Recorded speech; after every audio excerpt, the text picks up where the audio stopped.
Episode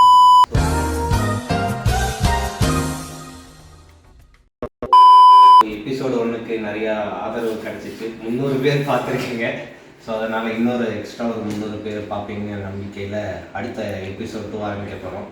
இன்றைக்கி என்ன பண்ண போகிறோன்னா சப்பாத்தி செய்ய போகிறோம். அப்புறமேல் வந்து இது மனப்பாடம் பண்ணலையாடா? என்ன டீம் என்ன மேட்ச்னே தெரியாம பைத்துக்கிற இதை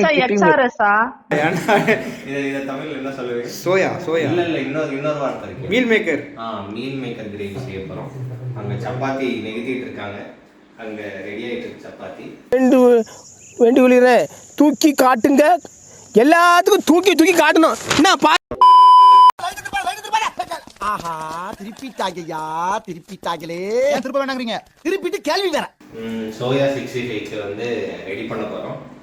இதுக்கு என்னென்ன போட போறோம்னா கொஞ்சம் உப்பு, ஆச்சிக்கு ப்ரமோஷனல் வீடியோ, இந்த 2 ஸ்பூன் கெபாப் மசாலா, அடுத்து இஞ்சி பூண்டு பேஸ்ட்டு, இஞ்சி பூண்டு விழுது 2 பேஸ்ட்டு, அதுக்கடுத்து கொஞ்சம் கரம் மசாலா, அடுத்து கொஞ்சம் மிளகாய் தூள், அடுத்து வேற என்ன டேய் கண்டதை போட்டு கலக்கி விட்டுறதுடா. அவ்வளோதான் போட்டு கொஞ்சோன்னு வந்து கர்ட் இதை நல்லா பரட்டி எடுத்து வச்சிடலாம்.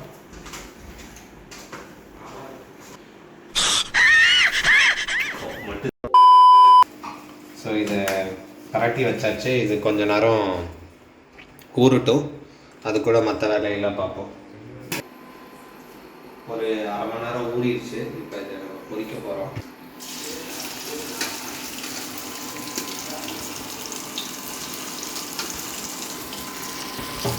லோ ஃப்ளேமில் வச்சு பொரிச்சு எடுக்கணும்.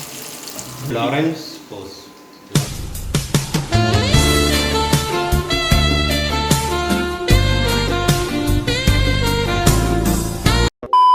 2000 years later. சோயா நல்லா பொரிஞ்சு வந்துருச்சு. உண்மையிலே நல்லா இருக்கு கைஸ், டேஸ்ட்டும் நல்லாயிருக்கு, சூப்பராக இருக்கு. அது கிரேவி செய்ய போகிறோம். வெங்காயம், பச்சை மிளகாய், பச்சை மிளகாய் எங்கடா இருக்குடா, உள்ள இருக்குடா. பச்சை மிளகா, தக்காளி, மல்லித்தலை, கருவேப்பிலை எல்லாம் வெட்டி வச்சாச்சு. எண்ணெய் காஞ்சிருச்சு. அடுத்து கடுகு போட்டு, கடுகு பொரிஞ்சு வந்தோடனே கருவேப்பிலை, பச்சை மிளகா எல்லாம் போட்டு வெங்காயத்தையும் போட போகிறோம். இது போட்டு இது நல்லா வணங்கினதுக்கப்புறம் இன்னும் எல்லா மசாலா தூக்கி உள்ளே போட்டுடலாம். அப்புறம் கொஞ்சம் தயிர் ஊற்றி, தண்ணி ஊற்றி, அப்புறம் இதை தூக்கி இதில் போட்டு ஒரு 5 நிமிஷம் விட்டோம்னா கிரேவி ரெடி. அப்புறம் சப்பாத்தி எடுக்க ஆரம்பிச்சிடலாம். ஸோ அடுத்து வந்து இதில் தண்ணி ஊற்றி கிரேவி கன்சிஸ்டன்சிக்கு கொண்டு வந்துட்டோம். ரேசிஸ் ரோஷன். அடுத்து வந்து இந்த சோயா உள்ளே போட்டு கொதிக்க விட்டோம்னா வேறு முடிஞ்சிச்சு. இப்போ வந்து நமக்கு சாப்பிட தனியாக எடுத்து வச்சுக்கோங்க. ஆமாம், கண்டிப்பாக எடுத்து வச்சோம்.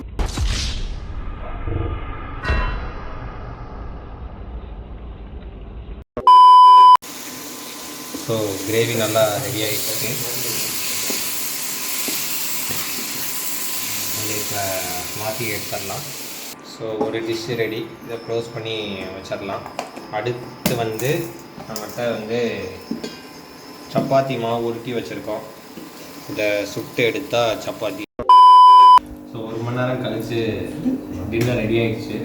இது வந்து மீல் மேக்கர் கிரேவி, இது வந்து சப்பாத்தி. இது குழந்தைங்களுக்கு ஈவினிங் ஸ்நாக்ஸாக கொடுத்தீங்கன்னா ஹெல்த்தியாக. நீயே குழந்தை மாதிரி தான் இருக்க. இதை சாப்பிட்டா ஹெல்த்தி ஸ்நாக்ஸ். ஏன் பாய் பாய் பாய். ஸோ அடுத்த வீடியோவில் பார்ப்போம். வரட்டா மாமே. Roshan Vlogs viewers, I love you.